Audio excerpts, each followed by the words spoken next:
हम home makers के लिए ना घर के काम हमारी फ़र्स्ट प्रायोरिटी होती हैं। चाहे हम बीमार हों या संडे हो, हम होम मेकर्स को कोई छुट्टी नहीं होती।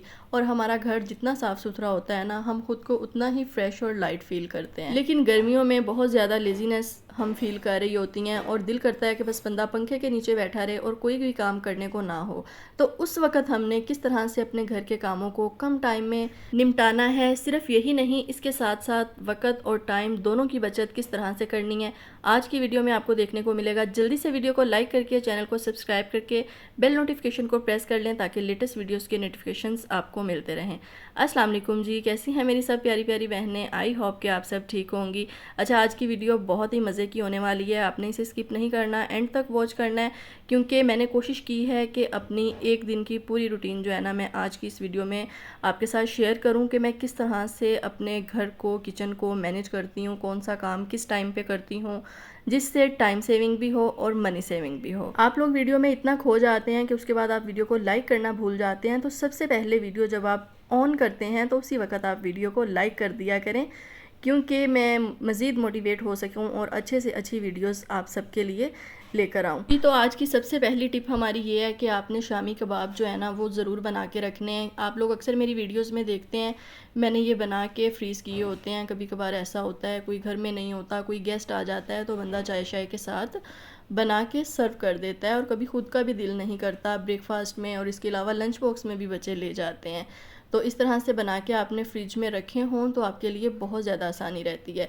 बल्कि इसके साथ साथ समर में मेरी कोशिश होती है कि मैं टोमेटो पेस्ट वगैरह भी बना के फ्रिज में रखूं, और लहसुन अदरक का पेस्ट तो होता ही है, हर मौसम में ही हम बना के फ्रिज में रखते हैं, क्योंकि इससे बहुत ज़्यादा टाइम सेविंग हो जाती है और आपके किचन में ज़्यादा टाइम नहीं गर्मी में स्पेंड करना पड़ता। बस फटाफट से आप जो है ना खाना बना लेते हैं। नेक्स्ट ये है कि समर में कोशिश किया करें कि कोई भी आज का जो काम है ना, वो आपने शाम पे या कल पे नहीं रखना। कोशिश करनी है कि जो भी काम आपको नज़र आ रहा है ना, वो फौरी तौर पे आप निपटा लें। जब आप घंटों बैठ के सोचते रहते हैं ना, तो आपका बहुत ज़्यादा टाइम वेस्ट हो जाता है।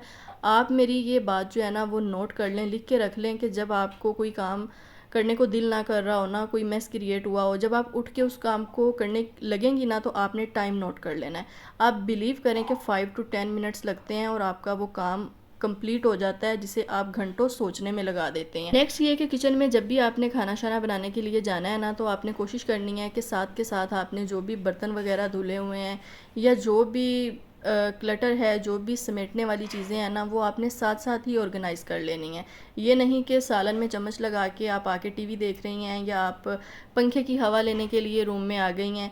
तो कोशिश करें कि जब आप किचन में खड़ी हैं ना, तो किचन में करने वाले काम साथ साथ आप सारे काम कर लें, ताकि आपको अलग से फिर किचन में टाइम ना देना पड़े। मैं भी बिल्कुल इसी तरह से करती हूँ, साथ खाना बना लेती हूँ, साथ कोई किचन में जो कैबिनेट ऑर्गेनाइज़ करने वाले होते हैं, बर्तन वगैरह जो हमने वॉश करके रखे होते हैं, साथ में वो ऑर्गेनाइज़ कर लेती हूँ, क्योंकि हमारे किचन का ऑर्गेनाइज़ होना बहुत ज़रूरी होता है। किचन में मैस क्रिएट हो जाए तो फिर काम करने को दिल नहीं करता। और इसके साथ साथ समर में हमारे किचन का, हमारे घर का साफ़ सुथरा होना बहुत ज़रूरी होता है। और किचन में अगर हम एक दिन तवज्जो ना देना, तो हमारे किचन में से स्मेल आने लग जाती है और बहुत बुरा हाल हो जाता है किचन का। इसलिए आपने किचन को हाथों हाथ समेटने की कोशिश करनी है।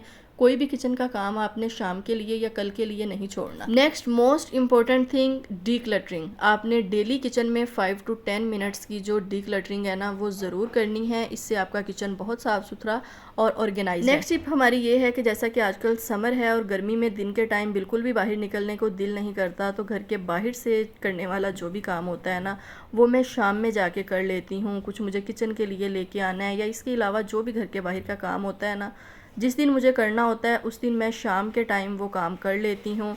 जैसा कि मुझे कुछ किचन के लिए लेना है, कोई सब्ज़ी वगैरह लेनी है, तो मैं एक दिन पहले ये सब काम करती हूँ ताकि मैं अपने टाइम को बचा सकूँ। जी, तो यहाँ पर मुझे कुछ वेजिटेबल्स वगैरह लेनी थी, तो वो हमने बाय कर ली थी। और आजकल फलियाँ बहुत अच्छी आई हुई हैं, और एक सहूलत हमें ये भी है कि इस शॉप से हमें ना फलियाँ बनी बनवाई मिल जाती हैं। जो फलियाँ होती हैं ना, सब्ज़ फलियाँ, देसी फलियाँ जो होती हैं, वो उनको निकालने में बहुत ज़्यादा टाइम लगता है, लेकिन यहाँ से हमें ना बनी बनाई मिल जाती हैं, तो फिर बहुत आसानी रहती है। जी, तो इसके साथ साथ फ्रूट्स और वेजिटेबल्स ये मैं ले आती हूँ 2 से 4 दिन की, कभी कभार मैं 1 वीक की भी ले आती हूँ, ठीक है, क्योंकि यही छोटी छोटी चीज़ें होती हैं जिनसे हम अपनी ज़िंदगी को आसान बना। और इसके साथ साथ जब आप एक कंटेंट क्रिएटर होते हैं ना, तो फिर टाइम मैनेजमेंट का आपको बहुत ज़्यादा ख्याल रखना पड़ता है, क्योंकि हमारे पास टाइम जो है ना वो बहुत ज़्यादा शॉर्ट होता है, तो हमने बहुत ही अच्छे तरीके से अपनी एक रूटीन मैनेज करनी होती है जिसे हमने फॉलो करना होता है।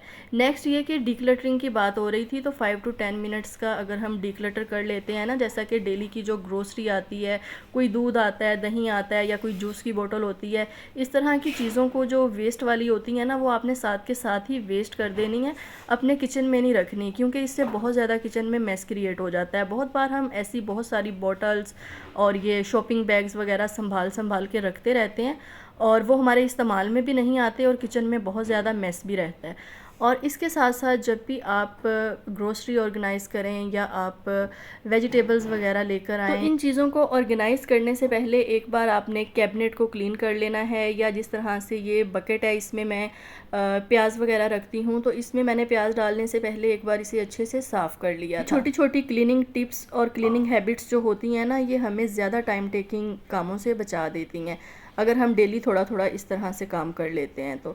नेक्स्ट ये कि ये कुछ मेरे पास क्रीम की बोतल्स, सनस्क्रीन की बोतल्स खाली हुई पड़ी थी, तो मैंने अपनी बेटी से बोला था कि ये ना वॉश करके और हम रख लेंगे, क्योंकि मेरे पास कुछ आर्टिफिशियल नेल वगैरह हैं, उनके लिए भी ये काफ़ी यूज़फुल रहेगी। और इसके अलावा अगर आप कोई फ़ेस पैक बनाते हैं या आप ऑरेंज पील का पाउडर, जैसा कि मैं बनाती हूँ, उसे फ़ेस मास्क में मैं यूज़ करती हूँ, तो इस तरह से कोई भी आप मास्क बनाते हैं या राइस पाउडर आप यूज़ करते हैं, तो ये बॉटल्स बहुत ही कन्वीनियंट रहती हैं। तो अभी मैंने देखा तो मेरी बेटी ने ये वॉश करके रखी हुई थी, तो मैंने सोचा कि आपके साथ भी क्लिप शेयर कर देती हूँ। ज़रूरी नहीं होता कि हर चीज़ हमने बाहर से ही बाय करनी होती है, इस तरह की चीज़ों को भी हम यूटिलाइज़ करके मनी को बचा सकते हैं। लेकिन अगर कोई चीज़ आपके इस्तेमाल में नहीं है, तो फिर आप उसे इस तरह से मत रखें, फिर आप उसे वेस्ट कर दें। नेक्स्ट टिप हमारी ये है कि जब भी हम ग्रोसरी करने के लिए जाते हैं ना, तो बहुत बार कोई ना कोई ऑफ़र लगी होती है जिसमें हमें कोई buy one get one free item मिल जाती है, और बहुत बार हम ये सोचकर भी छोड़ देते हैं कि नहीं, इससे बेहतर है कि हम इससे अच्छे वाली ले लेते हैं, वो कम यूज़ होगी। और ऐसा होता भी है कभी कभार कि जो चीज़ हमें buy one get one free मिल रही होती है ना, उसकी क्वालिटी इतनी अच्छी नहीं होती। तो जिस तरह से हम लोगों ने हेल्पर रखी होती है, हेल्पर से काम करवाते हैं, तो वो चीज़ों को बिल्कुल भी एहतियात के साथ यूज़ नहीं करती। तो इसी तरह से मुझे ये बाय वन गेट वन वाली जो फ़िनाइल है वो मिली थी, तो मैंने ये परचेज़ कर ली है, क्योंकि हेल्पर्स इन चीज़ों को यूज़ करते वक्त ना बिल्कुल भी ये चीज़ ध्यान नहीं रखती कि कौन सी चीज़ उन्होंने कितनी यूज़ करनी है। तो इस तरह से मुझे ये 2 मिल गई थी, और मनी सेविंग भी हो गई है, और कुछ दिन ज़्यादा जो है ना ये चल जाएगी। तो इस तरह से भी आप मनी सेविंग कर सकते हैं। इसी तरह से ये हार्पिक मुझे मिला है, और इसके साथ जो है ना, ये हार्पिक मतलब किसी और कंपनी का है, हार्पिक इसका नाम नहीं है, मुझे अब याद नहीं आ रहा। तो इसके ऊपर इस तरह से हमें ये 100 वाला ना सर्फ एक्सेल भी साथ में मिल रहा था, तो फिर मैंने ये बाय कर लिया। जीडोमैक्स इसका नाम है, और ये बहुत अच्छा है, इसकी बहुत ही अच्छी क्वालिटी है, बहुत अच्छे से ये आपके वॉशरूम को क्लीन करता है। इससे पहले मैं हार्पिक यूज़ करती थी, लेकिन वो चीज़ नहीं थी जिस तरह से हमें साफ़ वॉशरूम चाहिए होता है ना, लेकिन ये बहुत बेस्ट क्लीनिंग करता है। जब भी कोई मौसम चेंज होता है ना, तो वो अपने साथ बहुत सारी तब्दीलियाँ लेकर आता है। इसी में समर में हमें बहुत ज़्यादा साफ़ सुथराई का ख्याल रखना पड़ता है, क्योंकि कीड़े, मच्छर, मक्खियाँ, ये चीज़ें अगर आप एक दिन जो है वो साफ़ सफाई को निगलेक्ट करते हैं ना, तो ये चीज़ें आपके घर में घुस जाती हैं, और फिर इनको निकालना बहुत मुश्किल होता है। समर में हम जितना ज़्यादा साफ़ सफाई का ख्याल रखते हैं ना, तो कीड़ों मकोड़ों से उतना ही हम जो है ना वो बच के रहते हैं। और अगर आपके पास ये ऑप्शन है कि आप अपने घर को धो सकती हैं खुले पानी के साथ, तो वीक में एक बार समर में ऐसा ज़रूर किया करें। एक तो इससे क्लीनिंग बहुत अच्छी हो जाती है, दूसरा ये कि समर में चीज़ों को हिला जुला कर अगर सफाई करते रहें ना, तो ठीक रहता है, नहीं तो छिपकलियाँ फिर अपना घर बना लेती हैं। घर के जिस कॉर्नर को या जिस जगह को आप चीज़ों को हिला जुला के सफाई नहीं करते ना, तो जब आप उसको हटाएंगे तो आप देखेंगे कि वहाँ पे छिपकलियाँ जो है ना वो छुपी हुई होती हैं। इसलिए चीज़ों को हिला जुला कर ज़रूर सफाई किया करें। तो यहाँ पर मैं वीक में एक बार इस तरह से करती हूँ। यहाँ से मैंने अपने सोफ़े वगैरह जो है ना वो हटाए हैं।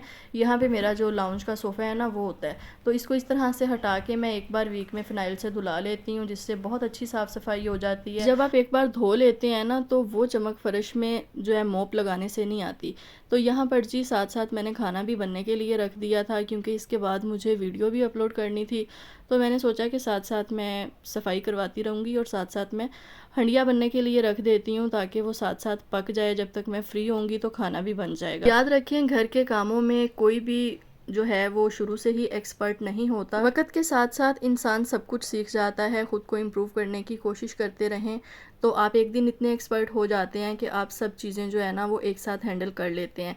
अगर तो आप मल्टीटास्किंग आपको आती है तो बहुत अच्छी बात है, मैं इसी तरह से मल्टीटास्किंग करके अपने टाइम को सेव कर लेती हूँ। लेकिन अगर आपको मल्टीटास्किंग नहीं आती, आपको टेंशन होती है या आप ठीक से एक काम नहीं कर पाती, तो फिर आप एक वक्त में एक ही काम को करें। मल्टीटास्किंग करके आपने खुद को स्ट्रेस में नहीं डालना। मल्टीटास्किंग और टाइम मैनेजमेंट ऐसी चीज़ें हैं, जब आप ये चीज़ें सीख जाते हैं ना तो आपकी हम होम मेकर्स की जो लाइफ है ना वो बहुत ज़्यादा आसान हो जाती है। और अगर आप चाहती हैं ना कि आपका घर साफ़ सुथरा और ऑर्गेनाइज रहे तो आप अपनी एक हैबिट बना लें कि डेली आपने घर का या किचन का कोई एक कॉर्नर या एक कैबिनेट आपने ऑर्गेनाइज़ करना है, ठीक है। इससे ज़्यादा समर में ये होता है कि जब हम ये सोच के हर काम छोड़ देते हैं ना कि नहीं किचन की किसी दिन डीप क्लीनिंग करूँगी या रूम की किसी दिन डीप क्लीनिंग करूँगी, तो इसके लिए एक तो आपको बहुत ज़्यादा टाइम चाहिए होता है और दूसरा ये कि हिम्मत ही नहीं पड़ती कि गर्मी में बंदा इतना ज़्यादा काम जो है ना वो करे। इसलिए आपने किसी भी काम को जमा नहीं करना, आपने साथ साथ थोड़ा थोड़ा करके ही करते रहना है कि आपका घर साफ़ सुथरा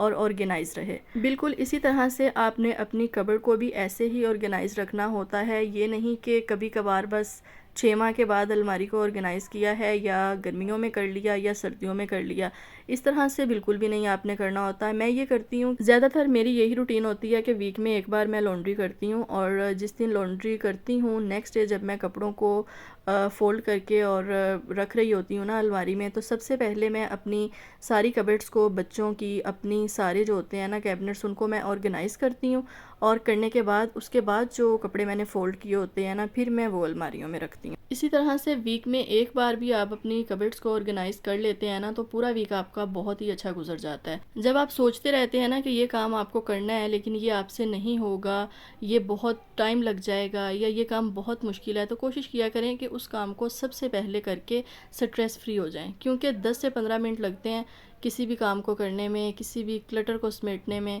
और किसी भी कैबिनेट को ऑर्गेनाइज़ करने में। तो 10 से 15 मिनट लगाएं और अपनी ज़िंदगी को पुरसुकून बनाएं। Last and most important things के कभी भी परफेक्शन के चक्कर में नहीं पड़ें। हम होम मेकर्स ना अक्सर परफेक्शन के चक्कर में पड़ जाती हैं कि मुझे इस काम को परफेक्ट करना है, ये भी ठीक से नहीं हुआ, मुझे भी यहाँ पे और साफ़ सफाई की ज़रूरत है या मुझे यहाँ पर और हार्ड वर्किंग की ज़रूरत है। ठीक है, ये चीज़ होती है हम होम मेकर्स में, वक्त के साथ साथ ये चीज़ें हमारे अंदर आ जाती हैं। स्टार्ट से ही किसी भी औरत में ये चीज़ें नहीं होती और होनी चाहिए, अच्छी बात है, लेकिन मैं ये कहती हूँ कि इतना परफेक्शन के चक्कर में ना पड़ें कि आप अपना सुकून ख़राब कर दें। आज की वीडियो में जितनी भी टिप्स मैंने आपके साथ शेयर की हैं, अगर आप इन सब टिप्स को फॉलो करती हैं ना, तो अगर कभी कभार आप कोई घर का काम नहीं भी करती या कभी इंसान का नहीं दिल कर रहा होता, इंसान रेस्ट के मूड में होता है, तो फिर उस दिन आपका राइट बनता है कि आप रेस्ट करें। अगर एक ही रूटीन को फॉलो करके आप बोर हो जाती हैं ना, या कभी नहीं दिल करता, तो आप अपनी रूटीन को चेंज भी कर सकती हैं, ठीक है। और ज़्यादातर कोशिश आपकी यही होनी चाहिए कि अगर आप वेल ऑर्गेनाइज्ड रहना चाहती हैं ना, अपने घर को और किचन को ऑर्गेनाइज्ड रखना चाहती हैं, तो फिर आप कोशिश करें कि सुबह के टाइम आप ज़्यादा काम निपटाने की कोशिश करें, क्योंकि सुबह को अगर आप 2 से 3 घंटे अपने घर और किचन को दे देती हैं ना, तो आप बाकी पूरे दिन के लिए ना स्ट्रेस फ्री भी रहती हैं और आपका घर और आपका किचन पूरे दिन के लिए जो है ना वो रीसेट हो जाता है। और अपने घर और किचन को ऑर्गेनाइज़ करने के बाद जब आप सारे टास्क कंप्लीट कर लेती हैं ना, तो यकीन करें कि इस खुशी का एक अलग ही लेवल होता है जी। तो वीडियो को लाइक करना मत भूलिएगा। नेक्स्ट वीडियो में मिलेंगे। अल्लाह हाफिज़।